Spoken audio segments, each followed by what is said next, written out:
Man, we should probably tear the roof off the sucker. Gentlemen, let's broaden our minds. Are they in the proper approach pattern for today? Negative. Hold weapons! Now! Charge the lightning field.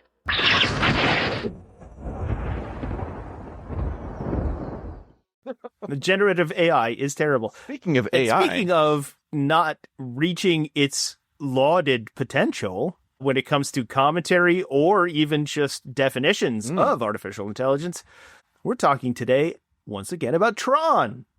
True. It is July 9th, 1982. Tron has come out to the big screen, but if you were alive and around then, you probably didn't go see it.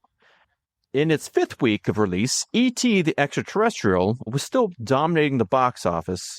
Tron opened in second place with $4.8 million compared to the $12.8 million that E.T. was making.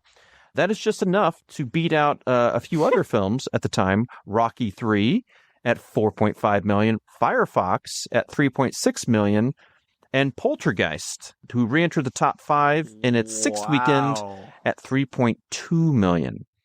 Tron would get released on VHS in 1983. VHS was still fairly new, again, battling with the great Pepsi-Coke debate of its time. Even though people sleep on the whole RCA disc thing. Do you remember what's it called?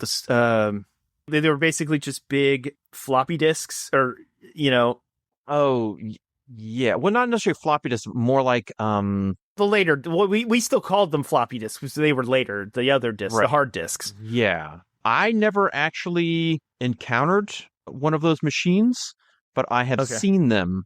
I'm aware of them. My grandparents had one, and that's all they bought stuff on. They didn't bother with VHS. I thought they had laser discs. They replaced that with the Laserdisc. Oh, okay. But they were like super early adopters of everything. They had fucking satellites. They had satellite cable in like 1987. So like we had an enormous satellite dish in the backyard.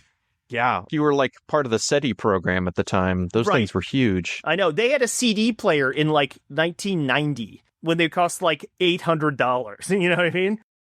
Well, Tron was on a VHS, but maybe you weren't able to see it. It kind of became a cult feature for a bit. It was re-released in 85 and then again in 95 by Walt Disney Home Video before it probably went into the vault, as all good entertainment should. Yes, like Song of the South. But it would be 28 years later that a new Tron would emerge. A better Tron? Debatable. At least a new generation. As the legacy sequel of Tron lives on. Called Legacy. Oh, that's on the nose. It's 28 years later, Danny Boyle's Tron premieres called Tron Legacy. God, I can't even imagine what that Could be a better movie. I don't know if there Well, are actually, there it might be a worse movie. I don't know. two aesthetics that are further apart from each other. Yeah, that's a good point. His whole thing is he likes to film to make it feel like the time in which it was created. In 28 days later, he filmed on Sony Handycams because that's what with the current modern consumer available technology was. And then in 28 years later, he shot on a series of iPhones because that's consumer, available at the time. What would he do with Tron? I have no idea. Super 8? Honestly. Cam? I don't fucking know. A high 8, maybe? I don't know. He did make Sunshine, so it's not that he can't do a sci-fi, a visually stunning sci-fi experience. True. And that wasn't one of those ones he just did for money. That was actually one, that was a passion project. And I mean, the Sunshine should be a pod of its own at some point. Yeah, it's half a good movie and then half a crazy movie. They're 2/3 of a good movie. Actually, 2/3 of a great movie. And then the rest of it. But that's for another time. Yeah, we could debate that too. But sure, I'm in a similar wavelength. But today we are moving past the 1980s Tron into the new Tron, and we shall discuss its ups, its downs, and its whys. Mm-hmm. As Tron Legacy, and Tron Ares, all fairly underperformed at the box office. Yep. Became somewhat of cult hits years later. Let's start off with the timeline to get to where we are today first, and then we can go down the line of sort of existential commentary and critique. Sure.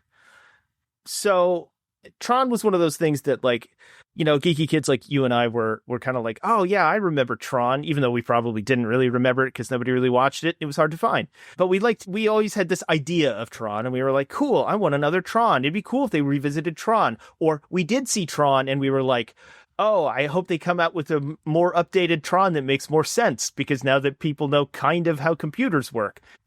But that didn't happen for a very, very long time. And for many reasons, most of them having to do with the hierarchy of Disney and its economic situation. But a highly, highly anticipated game, which, I mean, is the point of Tron 2.0 premiered in August of 2003. It was a direct sequel to Tron, and I think people really, really gravitated toward it because people were like, well, this is probably the only Tron we're going to get. I remember reading about, you know, in various websites and what have you, magazines, what have you, about how people kept pitching Tron sequels and Tron reboots, and it just never happened. And it felt like it was never going to happen. And so Tron 2.0 comes out as a PC and Mac game. And it's weird because they categorize it as a first-person shooter, which is like not the format you would really think a Tron game would be. Like, if anything, you'd be a racing game. That would make more sense to me. Yeah, or some type of gladiatorial thing. Sure. Or a pairing of the two. I mean, I'd be fine with that. I mean, switch back and forth, which this game does switch back and forth between stuff in a really interesting way, actually. So the game focuses around the son of Bruce Boxleitner's character, Alan Bradley. His name is Jethro. Okay. Otherwise known as Jet Bradley. He discovered oil on the grid. Texas tea. Wow. Cindy Morgan, the female protagonist from the original Tron, who nobody remembers because they downplayed her so hard, she shows up. And then we have, you know, various other characters, artificial intelligences. Rebecca Romaine's in it. Sid Mead, the famous and futurist designer, does a famous redesign of the light cycle, which is kind of a big get. They basically try to reframe the first film and make it make sense, but also still live within that world, which Tron Legacy will also half-ass kind of do. But in Tron 2.0, you kind of like hop between computer mainframes and the emergence of devices like PDAs, which I think is fascinating and kind of helps explain how Master Control was able to do what he did, like assimilating other programs. Because you'd think computers were all siloed if there was no internet. But this kind of goes out of its way to say, even though there is an internet, you kind of hop between these different types of computer because they're all hooked up to some sort of mainframe or data center or whatever. So Encom gets bought out by a company called I think it's FCon.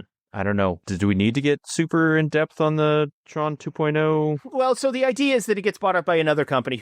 At the end of Tron, Flynn becomes the CEO of Encom, and there's ostensibly a white hat organization just doing programming. Then they get bought out by this bigger corporation who does not have good intentions, and they kind of corrupt the whole thing. And so this game, everything that I've seen, does a really interesting job of expanding the lore and trying to make it not only make more sense, but relevant, and kind of like expanding the narrative of the universe. It's kind of mixed as to how it is received, but most people seem to take it positively. Here's an interesting example. It all takes place, quote, inside a computer, which I think we all can agree, well, not all, but you and I kind of like surmise that it may be just Flynn's interpretation of how to make sense of that, of what's happening. It's all neon lights and the grid and all that. But then there are scenes where you hop to portable devices like PDAs, and instead of black and neon, they're all just black and white, which I think is really interesting. And also more pleasant to look at than if you did it like Game Boy Green, because that would be that would just be awful. The idea is that you go around, you collect keys, you move up to different levels, which means you move from mainframe to server to PDA back to a mainframe, yada, yada, yada. That's kind of how it works. There's a bunch of in-jokes in it, but the idea that FCON, or Future Control Industries instead of Master Control, has now taken over. They do this interesting thing where an executive at FCON who finds out what Flynn had done tries to digitize himself to put himself in the game, but then it becomes corrupted and he becomes a virus. And that virus is one of your antagonists, and it like chases you down and tries to kill you. It becomes like a ghostish villain inside the game. So I think that's an interesting innovation. There is a big lore behind it. We don't have to get into a lot of it other than to say it's interesting and it expands on the original. The reason we don't have to get into it too much is because it's immediately wiped out of canon when Tron Legacy comes out. Yep. So, Tron Legacy. Yeah. Tron Legacy. Oh, I would like to say before that, though, after Tron 2.0 came out, it did have a comic book tie-in. It was... The video game did? Yes. By Slave Labor Graphics. Are they even around anymore? I don't think they're around anymore. I don't think so. I don't think so either. It was a sequel miniseries called Tron Ghost in the Machine, which sounds kind of awesome, actually. Do you guys like Ghost in the Shell? And do you guys like Tron? Well, let's do both. And also, by the way, that game was ported to the mobile phones back in 2003 and 4. Tron 2.0 Light Cycles, which is essentially Snake, and then Tron 2.0 Discs of Tron. And all of these things were later ported to the Xbox, which you could play until 2010 when Tron Legacy came out, around when Tron Legacy came out. And then they killed it, but there were backup servers. It's called Insignia, if I remember right. And you can still play them. I think it's available for Steam now on the PC if you... Is it? Okay. If you want. I think so. And there are a fuck ton of Tron fan games out there, too. If you go on Pico 8 or basically just go to itch.io and you're going to find 1,000 Tron fan-made games. And most of them are just Snake. Again, it speaks to, why the game came out. It's like a nostalgic property that seemed to be kind of ahead of its time. Speaking about, something that's coming. The combining of man and machine, which is something that I think prompts the sequel that finally comes out in 2010, Tron Legacy. That was done by Joseph Kosinski. This was his first feature film that he had made. He was famous for doing a Gears of War commercial that highlighted Gary Jules' Mad World, the Tears for Fears cover. Well, from Donnie Darko? Yeah, but he hadn't made a movie before. He has since gone on to be a big-time studio director. He's worked a lot with Tom Cruise, both in Oblivion, which if you know the aesthetic of Tron and the aesthetic of Oblivion, you definitely see similarities. I think he worked with the same cinematographer as well. And also another Legacy sequel, Top Gun Maverick. Oh, wow. Yeah. I think he just did F1 as well, if I remember right. Though after Top Gun, I could totally see that. But Tron Legacy was his first foray into the world of big-time movies. That is a lot to put on a guy for his first fucking directorial debut. I mean, that's hefty. Yeah, he was hired to make a proof of concept reel. They showed that at Comic-Con 2008. Yep. Because it received such a great reception, Disney greenlit the $170 million sequel. Which is crazy for 2010. They were shoving some chips in on Tron and focusing a lot on, it's a movie set in a computer world. So computer graphics are going to be a big part of this. You want the aesthetic to be there. You want the soundscape to be there. They brought in Daft Punk to do the music on that. Yes. A stroke of genius, to be perfectly honest. It is. I think a lot of people, when it originally came out, it wasn't the most well-received film critically. Some people said this is just a 2-hour-long Daft Punk video. Which I'm fine with. I'm totally fine with. Yeah. Hey, That soundtrack is so effing good. I remember people being really disappointed with it, and I was like, why? It's a score, not a soundtrack. Yeah. This isn't Interstellar 5555, though it makes just about as much sense. There is no soundtrack for Tron, there's a score, and Daft Punk, for their first one, fucking kills it. Yeah. It's completely on vibe, with the whole concept. Absolutely. It was a stroke of genius, pairing this world, the visual style of Kosinski and his idea of what Tron could look like, and that sound. It worked. That was probably the best bit about Tron Legacy, if we're being honest. Yeah, it's the best part of Tron Legacy for sure. Because it's not necessarily the de-aging effects, because those are bad. No, Tron Legacy came out almost to the day a year after the first Avatar.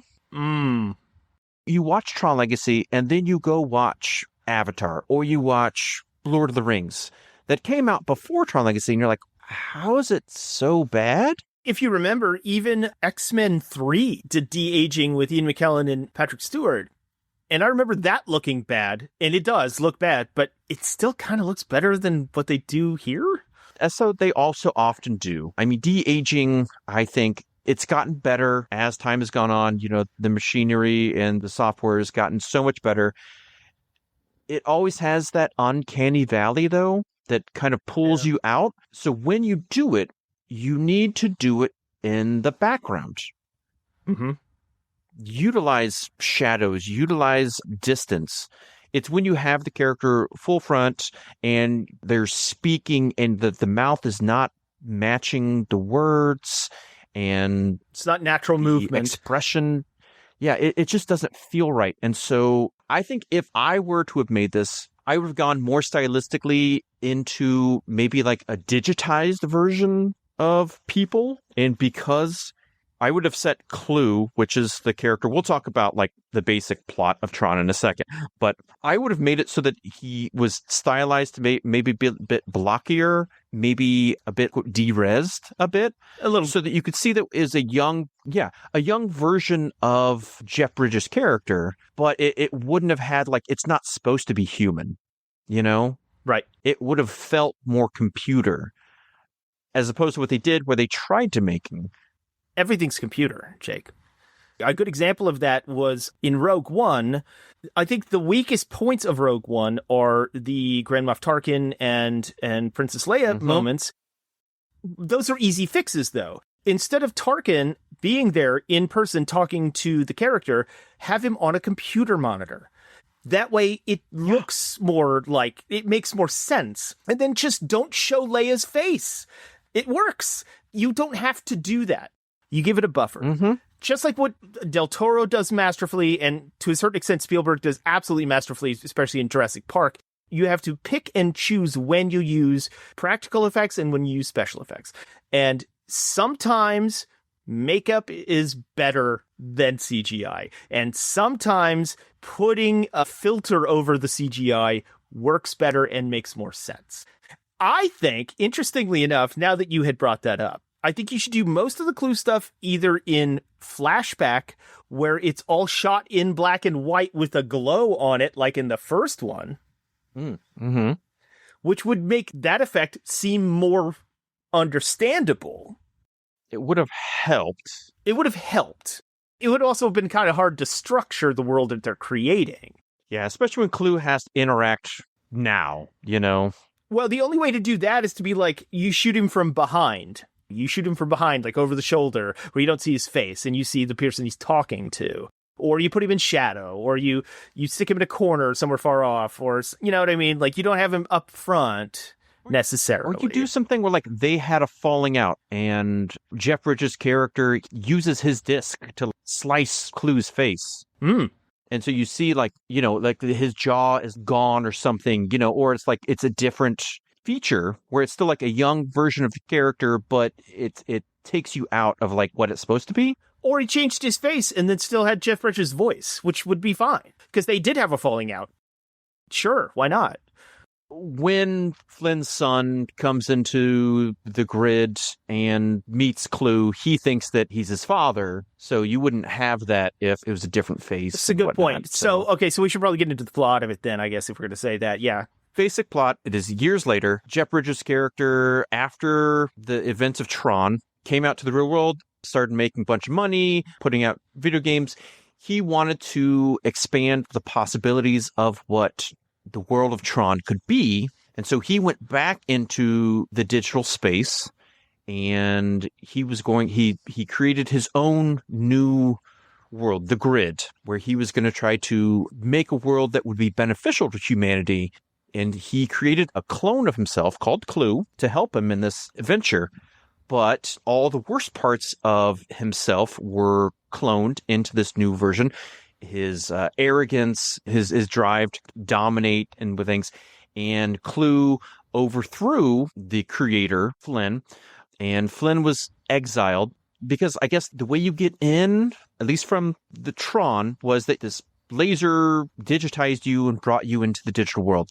To get out, there is a light portal, pole of light in the digital space that if you interact with it, it will suck you into the real world somehow. So Clue has kept him. I want to elaborate just a little bit on that. In the narrative, the idea is that Flynn realizes that even still, and we can still kind of, to a certain extent, up to the exposition, claim that this is how Flynn interprets the world of the Tron universe. But what they do, you're right, outside of the game of Tron, he's created a pocket universe, essentially, kind of like the bottled city of Kandor, where time moves differently, it moves at a different speed, and it's like creating a universe from scratch, like your God, right? And so he doesn't create Clue for this. Clue was the program that he used to fight Master Control in the first movie. But now he's personified Clue. Clue is now him in a human form within the context of the game, or the universe. He remade Clue in his image. In his image, right, exactly. In this new world, because it's not the Tron world from the first, it's his own grid digital world. He created a pocket universe, essentially. And he's realized that he could create a utopia working with Clue, and Clue would be his avatar in the Tron world. And you were right, the problems with that is that Clue is a program, not a person. He doesn't have the context, the empathy, the human aspects that claw back that kind of world building from an authoritarian or a dictator. And so Clue becomes Flynn's vision manifested without humanity, which arguably makes sense considering they are programs and not people. And so Flynn is still the CEO of Encom, but he's been spending more and more time inside this world to the extent where he's been missing a lot of his son's life. Eventually he's like, things are going wrong. I don't like the direction this is going. I'm going to go back in there and I'm going to make it work. And then never comes home. He goes out for a pack of cigarettes and never comes back. And so then he's missing from his son's life, who then grows up without a father. His dad's dead. Yes, dead. That Flynn is dead. Yes. Basically, that's the exposition of the film. Yes, because grown-up son, he's eccentric and a bit of a risk-taking daredevil. He doesn't necessarily want to live in the corporate structure, and he wants to make things better. He wants to make the programs and the operating system that Encom is creating free to the world. He gets a call, a pager, whatever, from Dad's old workspace. He goes there. Whoopsie daisy, he gets zapped by the laser. He is then digitized. A user has become a program. This is another thing they have. So in the original, they all knew there were programs, and then the user, kind of the mythical user, a god in a way. Like when Zeus would become a goose or whatever. Before Flynn sucked into the first Tron, users were thought to be higher beings pulling the strings, which they are. They are. But then when a user is brought to the program level, he still had powers outside of the thing, and that's like whatever. His powers within the world are vague at best. Mm-hmm. but he is not simply a program. When Clue takes over, he outlaws the religion of the user. At the same time, there is an AI that has spawned within Flynn's grid world. God, what are they called? Isomorphic algorithms. And these are things that Flynn didn't create, that evolved on their own. They seem to have unique abilities, and but they are quickly rounded up and holocausted. Right. All of them except for one. Users they're still known, but not believed in. And these AI creatures have all been killed by Clue except for one, who has met up with Flynn and lives with him. Right, and that's Cora. Yes, that's Cora. So Flynn's son is taken to the grid. Of course, he's put into the games. He's able to survive for a bit, but he's about to be killed until Cora comes and rescues him, takes him outside of the city. Vague. Then the son and father meet. It doesn't go super great. Kind of Christian allegories. But they realize that they need to get out of there, and they need to stop Clue, because Clue's idea, like Flynn's, was to make things better for him and his people, which is these digital programs. They want to get out into the real world and go nutty. Who knows? Which won't be good for humanity. Get buck wild. Buck wild is the technical term, I believe. It is. It's a medical term, yeah. So they have to stop Clue from getting out. Clue acquired Flynn's disc, which will give him the ability to escape the grid with his army of programs. Flynn and Dad make up. Cora is sent with Flynn's son to get out. They get into the light pole and are sucked into the real world somehow. Are they made with the laser again? We don't know. It's not explained. And I'm really curious as to about how a fucking program, because like in the first one, they're like, oh, I was a calculator, or I was accounting software. And how does that become a fully realized flesh and blood person? No fucking clue. I don't know. Well, that's a question. Are they flesh and blood? When she comes out, we are led to believe that it's flesh and blood, but we don't really know. No, not until Tron Ares, which they also do a bad job of explaining. But we'll get to that in a second. We'll get to that in a second as well. To expand on Tron Legacy in general, the reason I think this film didn't work very well, and the reason that we don't think it's all that great, not that it's bad, it's just not that great, is because they touch on some really cool themes, some really interesting ideas, but never follow through with any of them. Instead, they're like, well, let's touch on this and then blow something up. Or let's touch on this and then somebody skydives or whatever. It's very clear that obviously the sort of like Battlestar Galactica trope of killing the father to become the thing, and then Clue basically becomes Alexander the Great. He wants to unite the world through despotic rule because he feels like that's the best method to do so, because his vision is superior. And he believes in a utopia, and he believes in a free world, but to get there has to be a dictator. Because he's not human, and he lacks empathy and... I don't know if he believes in a free world. Well, that's the problem.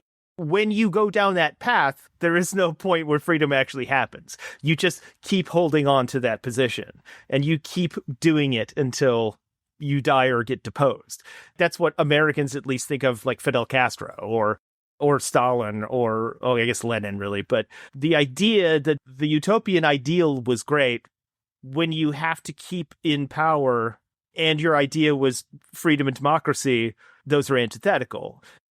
It's a long story and debatable, but I think that's the allegory they're trying to send, especially since I know for a fact that in Tron Legacy, Cora is supposed to be Joan of Arc. That's what they based her off of. She has a vision, and she is taking on this quest to free the world against the oppressors or what have you, though she's part of the system. And she might be delusional, which I like, but they don't give you that, which is, I think, the biggest problem with the entire movie.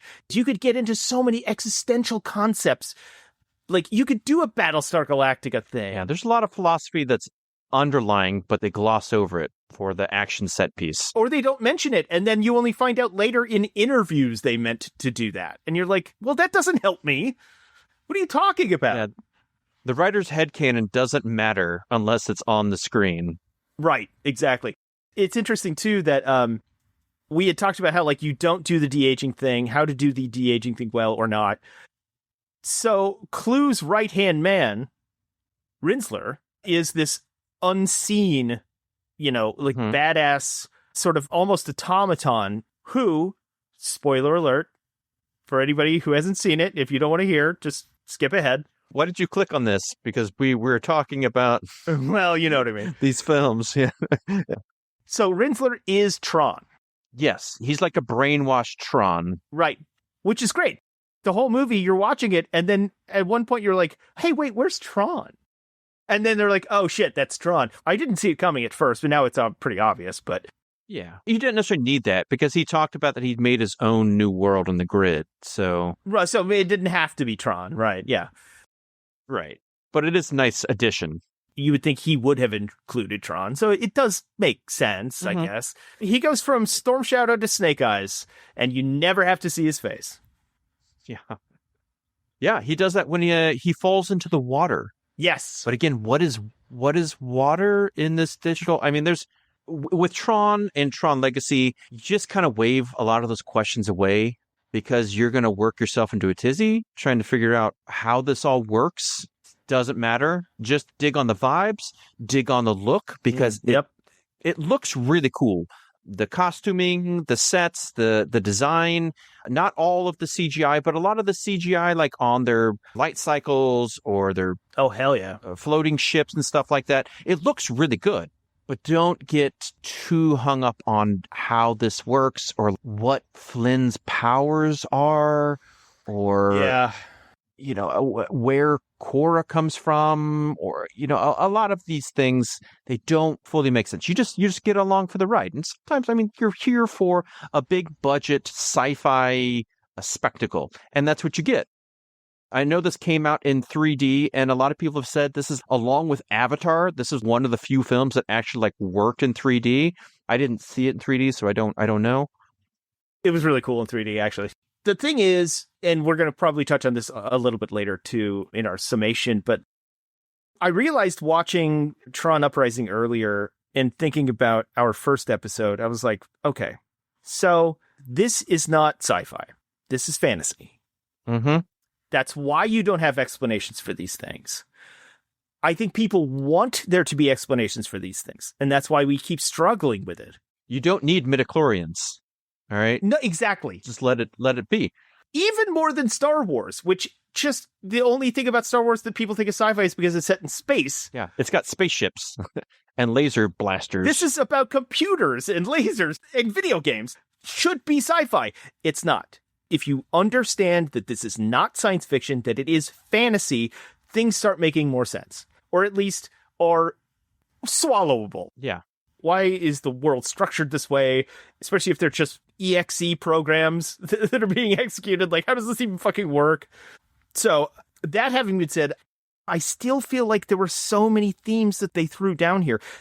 Visually, Tron Legacy, it's this immersive world in a way that is awe-inspiring. It's like, it's not quite, Denis Villeneuve's Dune, but it's like not that far off. They create a world that you believe, you're there. And it's dark, which is also an interesting thing that they went from white uniforms or white costumes to black costumes when Clue took over, which I think is a pretty obvious fascism thing. Mm-hmm. And also into the Alexander the Great thing / Caesar thing. He brought back the games as bread in circuses. That's kind of a big obvious tell as to what kind of character and what kind of story they're telling. Here's a basic question if you're trying to figure this out. These other programs are watching the games. What do they do otherwise? Do they go to the jobs? Do they eat food? We see them drink drinks. There's a bar. I think the only way you can get around even the strange plot hole conceits of the first movie is by recognizing that this is a different universe that Flynn has created. This isn't Tron, the game. This is a pocket universe. Okay, great. Well, then give me those rules. Yeah. If we're watching Jumanji, we're not like, well, how does the magic of this board game get, characters from here to there? It doesn't matter. It's a fantasy adventure. It doesn't matter. I think that is one of the reasons that Tron is A, not all that successful commercially, and B, something that everyone wants to be successful commercially, is because it feels like sci-fi. It touches on these things that are real, that are current, but doesn't go far enough to explain itself or to justify itself. And I think that's the biggest fucking drawback of the whole thing. But anyway, so we should go from Tron Legacy. By the way, Tron Legacy, if you want to know the plot of Tron Legacy, watch the 2013 Godzilla. It's the same fucking plot. So, think about it.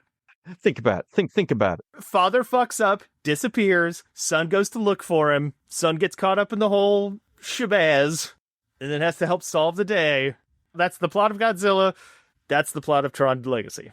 Both of which could have been fixed relatively easily. Yeah, with some, cult followings, just like the first Tron. Tron Legacy didn't do well at the box office, but as the years went by, fans of the idea of Tron, people getting into Tron via Legacy, saying, oh, this is cool. It's a cool world. It looks cool. I'm into this. It prompted an undercurrent of thought they were going to do a third one not long after. But because it did do well enough, that got canned. 15 years later. Wait, before that, we have Tron Uprising, which was a show on Disney. Give me Tron Uprising in a nutshell. Tron Uprising goes out of its way to try and fill in the gaps that Tron Legacy doesn't do. It only lasted for one season, but it fleshes out the world. They show that Clue has become a dictator and how that's changed the universe and how he's clamped down, how he's basically become the new Master Control. Tron had been left for dead. Clue had defeated Tron in gladiatorial combat. Tron lost his memory, and that's how he was able to be reprogrammed as Wrestler. And then they start doing a Spartacus thing. There's another random program who sees the injustice in this world and then takes it upon himself to become the mantle of Tron. Okay. He leads a rebellion against the authoritarian regime. That's the long and short of it. And they have a lot of interesting stuff in it. Lance Henriksen is in it. Boxleitner, Elijah Wood is a voice actor. Nate Cordry, Mandy Moore. I mean, there's a bunch of fucking actors in it. Adam Horowitz was a producer at one point. It's interesting. Oh, Paul Rubens. Oh, wow, that's great. And Trisha Helfer. That's hilarious. It really does try to flesh out the world that they only give you in exposition in Tron Legacy, which I appreciate because there's just so much left on the table. It still falls short because of the weird things that we don't understand.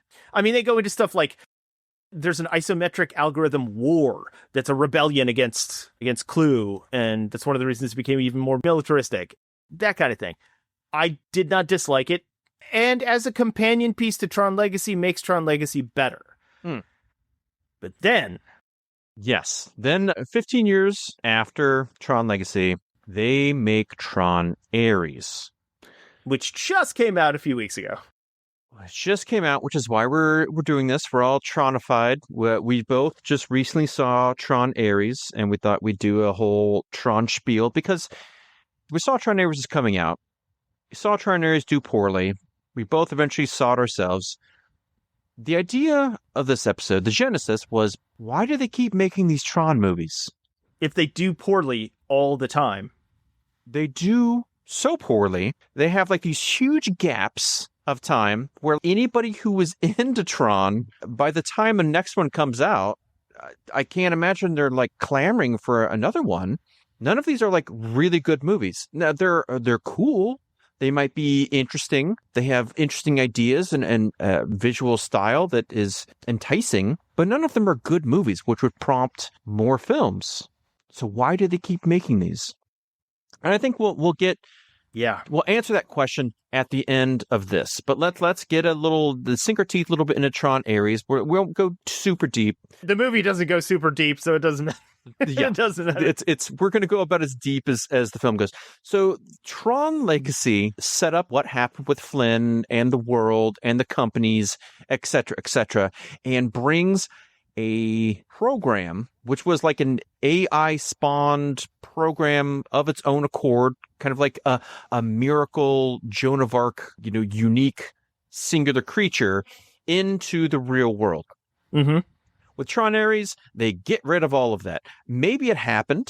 They mentioned that the events of Tron Legacy kind of happened in the opening newsreel footage, similar to the way that they set up what happened in the time span between Tron and Tron Legacy in the Tron Legacy film. But essentially, none of that mattered. They're not touching on any of that other than digital version of Flynn existing. They want to harken back to the original Tron. They want to hit that nostalgia button more than the 15 years ago nostalgia from Legacy. But then this why? You have, Jesus. Yeah, you have two big companies. They are competing.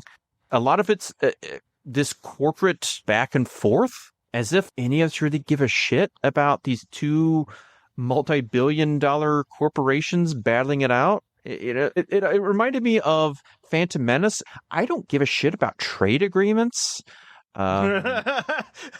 space embargoes. It's like, what are you doing? You do in Dune. It's just how you do it. Well, yeah, you can do it well. Yeah, this doesn't. No, neither of them do. So in this, you have Encom still, and there's the Dillinger Systems, which is harking back to the Dillinger character who is being controlled by Master Control in the original Tron. Mm-hmm. Like his grandson is now the head of this, and it's this tech bro, his tattoos and his vape pen, who is trying to find the secrets of Encom, who's making I think they have a new Tron video game that's dropping. Mm-hmm. I don't know why they focus on it like it's the second coming of Christ. Who really cares? Nobody's having a shut down the world watch party. But in this world, the Encom heads, it was like these two sisters, and one of the sisters is dead, and the other sister is looking for her work because what she was working on was like trying to make the world a better place by the future of 3D printing, I think is the concept here. Yeah, fabrication, at least. So the way that we would use the laser in Tron and Tron Legacy to digitize a human and put them into the digital space, what if we kind of reverse engineered that and used a similar laser technology to create digital representations into the real world that functioned like real, for lack of a better word, flesh and blood soldiers and equipment. Social equipment, but the Encom woman, she's trying to create a tree that grows fruit. That's what she's trying to do. And we see Dillinger is using a similar technology, but to make disposable super soldiers and super military equipment. In the process of doing both of these things, they are having an issue that they're coming. There is a time barrier. Right. These things only last for so long. Like 20 some minutes. I don't even give a shit how long it was. It doesn't really matter. No. It's beside the point. She is searching for the source code to making things stay corporeal forever. The infinite code to make things indefinite. So once you create something with your magic laser, it's real in perpetuity. He would like the same thing, but to use for his military programs that he's trying to sell to military investors. Mm-hmm. So he's trying to do corporate espionage to find what she might know as she is searching for the same thing. In the process of doing this, Dillinger has created Ares. Ares is like Tron, the program Tron, the super soldier general of his digital army. He makes Ares, quote unquote, master control. Even though in this version, he has a user interface, so you see him typing and it is saying those things in the digital space to Ares. Well, they do that in the first one, kind of. Yeah, the same way in the first one. Again, it's all harking back to things that happened in the first one. Now, You might question, what is this digital space that they have created? Because it's not Flynn's world, and it's not the original Tron world. It's its own space, but yet it functions and has the same layout as Flynn's digital world that he made. That again, does anybody else know about that world? We're not led to believe that Flynn's son brought anybody else in there. Is he even mentioned? So nobody else would have access to that. He is mentioned in like that newsreel footage, like Flynn's son who disappeared for X period of time, and he was gone, but they do not care. Essentially, you can function as if Legacy didn't happen. Did you build on that if you were going to do this? Because at least that brought something new to the table. Don't reinvent the wheel.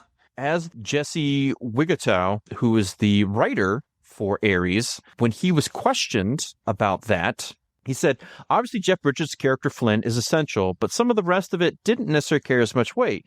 So there was an effort to take it in a new direction. I think to your point, we have reckoned with and wisely, and maybe should have considered this a little bit earlier, what some of the expectations would be from the audience going into this movie, not knowing where is Sam Flynn, the Garrett Hudlin character? Where is Quora, the Olivia Wilde character? Aren't those people that we paid money to come see this time out? There is an effort to bridge that in terms of context, but I think a choice is made. This is not a completely left turn, but it is moving in a different direction. And even just physically manifested in the fact that, like we had talked about in the first one, by the time the movie hit screens, the good guys glowed blue and the bad guys glowed orange in both of those first films. And now they glow red. They still look like Tron characters from Tron Legacy. Yeah, that's pointed because when I wrap this all up, that becomes more pronounced. Mm-hmm. Dillinger sends Ares, again, he can make these characters real for a small period of time to go find Greta Lee's character, the head of NCOM, because he thinks that she has cracked the code to making things real permanently. So he is going to go, they're trying to track her down. Light cycles are brought into the real space as well, and they function the same way. This is where I think you become major problematic elements. Big time. When humans go into the digital world, it's a fantasy land. We are in fantasy. Those fantasy rules apply, and we take those with a grain of salt. When you take fantasy rules and bring them into the real world, it raises further questions. Mm-hmm. How do light cycles work? The beam of light energy that comes out that glows but also can slice through anything, how does that work? The light cycle thing doesn't make any sense at all. I knew we were in trouble at the end of Tron Legacy when Olivia Wilde comes into the real world. I remember even seeing that in the theater being like, well, this is fucked now. Because how does that work? And now we have the movie to show that it doesn't. I should probably get through what happens to Tron Ares before we break that down, because I think you could do some things with that of her biology. If you can send someone digitally into the world, fix them, and then bring them into the real space again, could you take away cancer? Could you repair limbs? I think that the secret to possibly living forever or changing genetic things, there's a lot you could do with a digital being churning flesh and blood, could have meaning and long-term benefit to humanity. But obviously they get rid of Legacy kind of canonically, and they're doing their own story, which again has its own possible benefits. Again, it's trying to find this source code for the corporeality being indefinite. Ares is trying to get her. She has this drive, but when he gets there, kind of on a dime, he's kind of like, oh, wait, maybe I am becoming empathetic and maybe I shouldn't follow. Are we the baddies? Yeah, it's like, maybe I shouldn't follow my user's commands. Yada, yada, yada. He ends up pairing with her on the next time he is made real because he wants to be a real boy. And she has the way of making that happen. So if he can protect her, then he can become a real person and live in the real world. This is at some point this is another thing. So they have a laser that they charge up. They have it on a helicopter and shoot her with it. Somehow that brings her into that digital space. But is that digital space within the laser? Is that digital space connected to like a Wi-Fi network? A mainframe. How is she getting there? But what does that mean? Haven't we been asking this exact question for all of these movies? Yes, we have. But before now, it didn't mean as much because everything was set essentially in this one room. Yeah. You had this one room with this one laser that sent you to this one place. Kind of. But that rule has been abandoned now. Now you have digital things becoming real in our space, functioning with their own physical non-limitations. And two, we have an interconnectedness now that definitely didn't happen in Tron, was around in Tron Legacy, but they made a point not to bring that into effect. But when you make new lasers that are traveling wirelessly to then bring someone into this digital space that may or may not be Flynn's digital space, the grid, I have questions. Again, It's Fantasyland, so that's not the biggest questions we have going on. You kind of roll with it, but it doesn't make as much sense. You're kind of breaking your own internal logical rules that you've set up through 2 films of this theoretical franchise. Ares helps her get out with the promise that, again, she will help make him a real boy, like in Tron Legacy. And in the Tron, there is a beam of light that they have to get to that will suck them up into the real world. And then she will be redigitized with a laser. And we see that happen, at least, as opposed to what we don't see in Tron Legacy.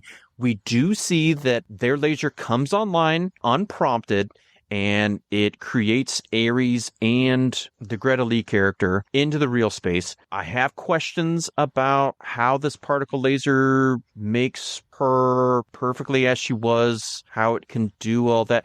Let's throw that to the side. Let's get to the end. The second in command to Ares is put in control. She is given master control, so now she has super fu. Her kung fu is on the level of Ares now. Finally. She goes to hunt down Ares, and she can make flying ships, and as Ares as they're trying to make Ares into a real boy, there's a fight and blah blah blah. They bring in the tank ships to hunt them down, which in a trailer or ideal, that is cool. Don't know how that works in a logical sense, but in the end, Ares becomes a real boy. Dillinger kind of commits suicide in a way and digitizes himself, and Ares goes on to live his life as a person, as a human, and figure out what it is humans do and how to live. While Dillinger goes into digital space, but he has to find a place to go be. Somehow he goes into original Tron land, and in doing so takes on the same look and getup of his grandfather, the digital version of his grandfather, in the old Tron outfit style. For some reason. Well, I think because he's in the original Tron, because they have to go find the Flynn, so they go to Tron Land. There was an old copy of Flynn in Tron Land or something. Well, that would have been clue, you'd think, but that they discarded the events of Legacy, so... He has magic powers, remember? So it's Flynn. Yeah. Again, they play fast and loose with all of this. The logic is all over the place with that fucking movie. It really is. And at the end, they have the power. Encom now has a monopoly on creating whatever they want, digital to corporeal, and they could theoretically rewrite reality. Have trees that grow fruit that people can eat. They could create anything. They could create giant robot wizards with huge dicks that just mow down whatever enemy they want. They could make anything. So one assumes that they're using this for the benefit of humanity, as the dead sister intended. And the CEO has had a come to Jesus moment that she doesn't need to make money or build better video games, make the world a better place. And with the power in her hands, she can do that. I think we're led to believe that Earth is on this path towards utopia, but we don't see any of that. Nope. It has jumped ahead. I don't know how many months or years. Who knows? All we know is that there are now trees that are on top of buildings that grow oranges or whatever. Doesn't really matter. You are left with questions. I mean, you have a ton of questions, but off the top of my head, Is Ares flesh and blood? Does he have the superpowers that he had as a program in human form? Because it appears that he does. Will he live forever? Does he have a predetermined end time? Will he grow old? How does DNA work? I mean, I don't understand Does any he of have DNA? None of it makes sense. I mean, you think the first thing you'd want to do is delve into some. I mean, these are like super scientists who are also corporate overlords. Do we need like a world of Tony Starks and Bruce Waynes, and Lex Luthors? They're taking like Elon Musk, and what if they could be actual comic book people? Because Elon Musk, he doesn't have any of those abilities. No. It's not He's like not even all that smart.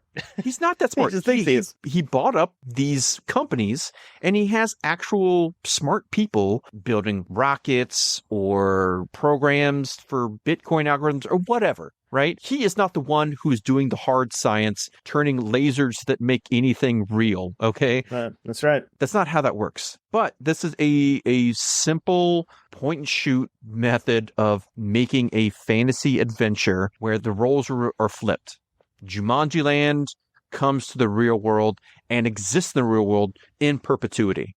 Mm-hmm. I understand their idea, but it does not work.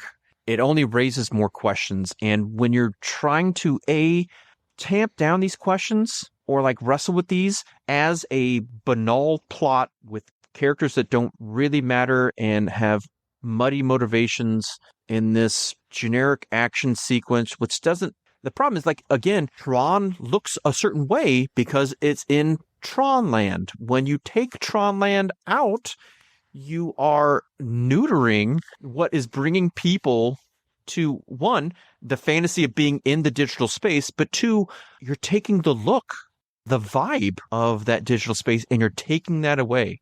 Mm-hmm. By putting in the real world. You're going cross purposes at what brought people to the franchise in the first place. This film doesn't have much to say.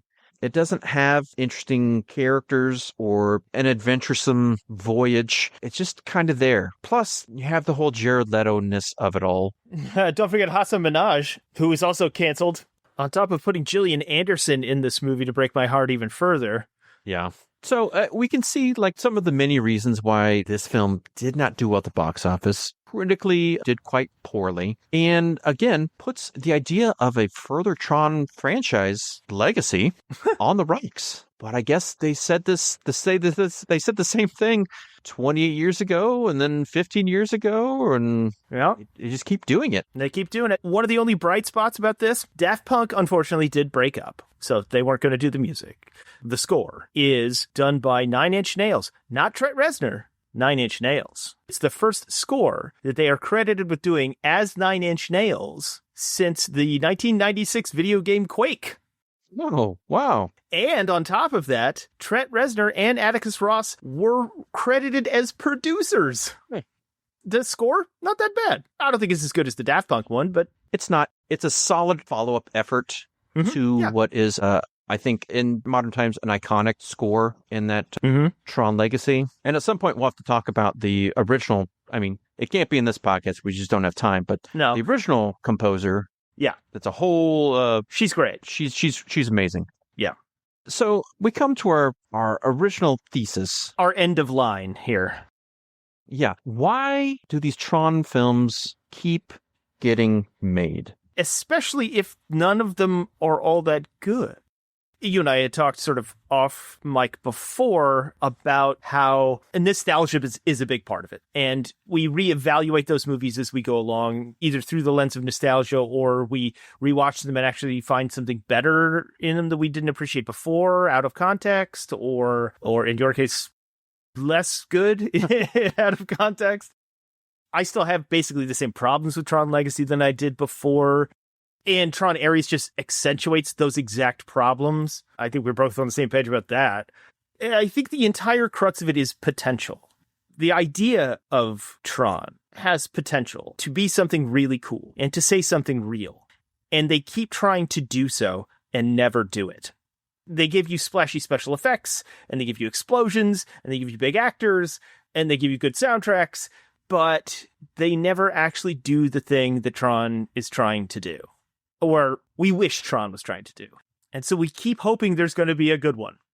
Yeah, but it's rare. It's rare that something that never had that much commercial success, that much critical praise, that it keeps getting bites at the apple. That just doesn't happen very often.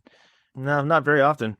And you have plenty of film franchises where it's like most of the films are bad, but usually the first one is what drives people. I mean, Highlander, the first film's good. Pretty great. It's a good film. Yeah. The sequels, not so much, but that happens all the time. Yeah, or it's one of those ones like Fast and the Furious, where the first movie is objectively kind of stupid, but then it figures out what it is based on its own sort of zeitgeist, and then people start enjoying it because it becomes self-aware. Okay, that's a different approach. That's fine. This doesn't fit into either of those. Yeah, it's kind of a conundrum, because there's a lot of films that are like on potential. You see why they get made, but on potential to make 2 sequels? It's odd. It is odd. And it's thought-provoking, and there'll probably be more Tron. Oh, yeah. They have 2 video games and a cartoon and 3 movies. That's a substantial franchise. And not only that, but how many fan video games are there out there of Tron? Like a billion. So somebody finds some enjoyment in the concept.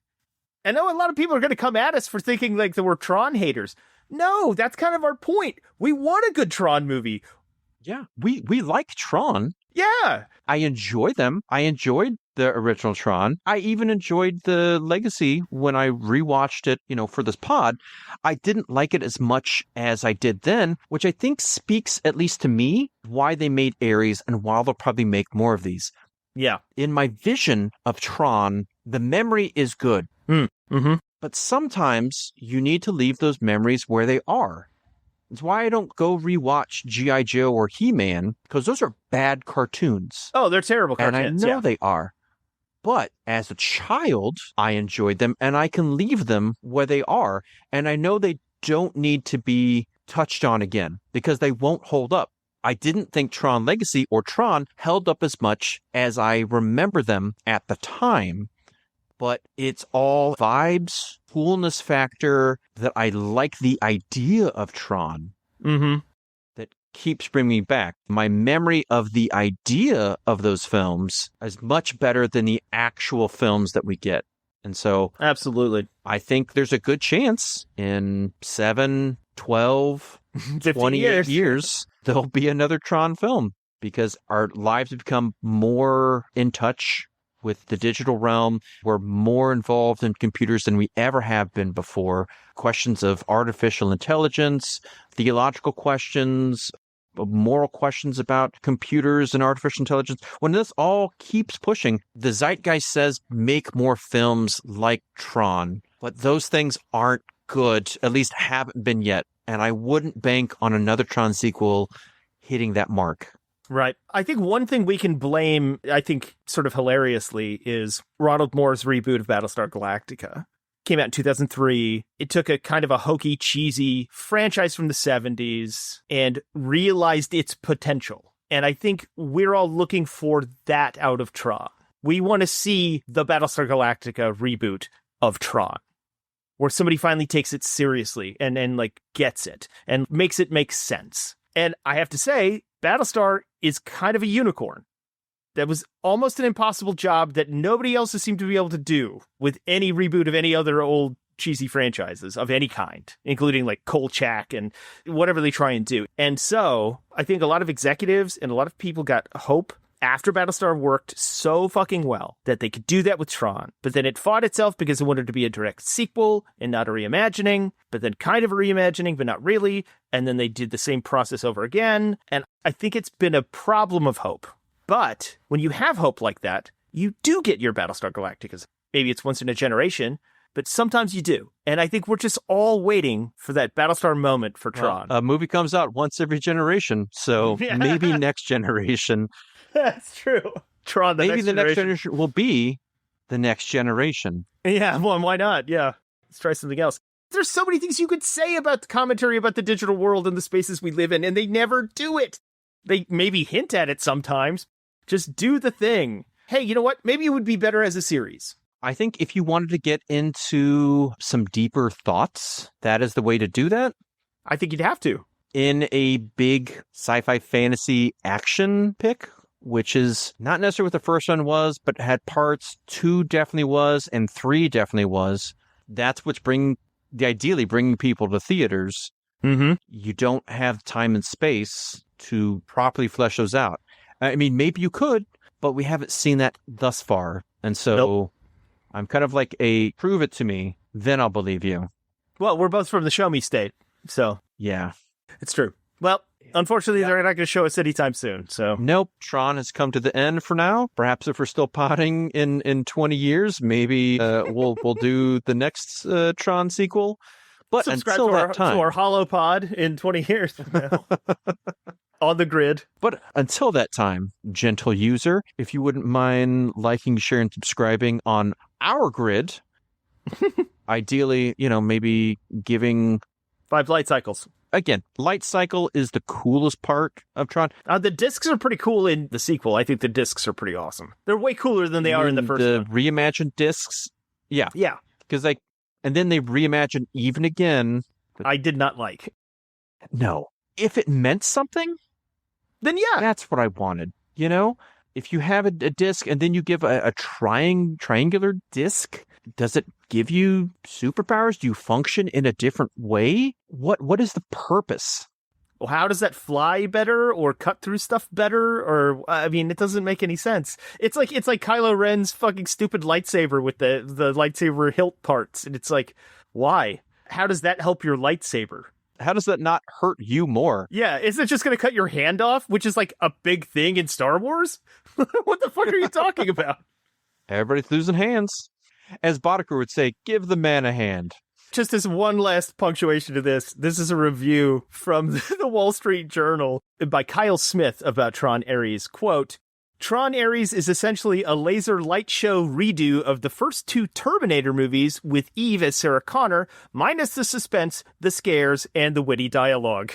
I don't know if it's completely accurate, but he's also not wrong. No, there are definitely elements there. I don't fully agree with that, but The tone, I agree with. he's not wrong. And if you'd like to write a review via Apple Podcast, the greatest way for it to get heard and thus seen, that would be fantastic. Giving us 5 light cycles on the grid. Please do. Who knows what you'll hear next time on your favorite geek podcast. But until we all derez skip, what should they do?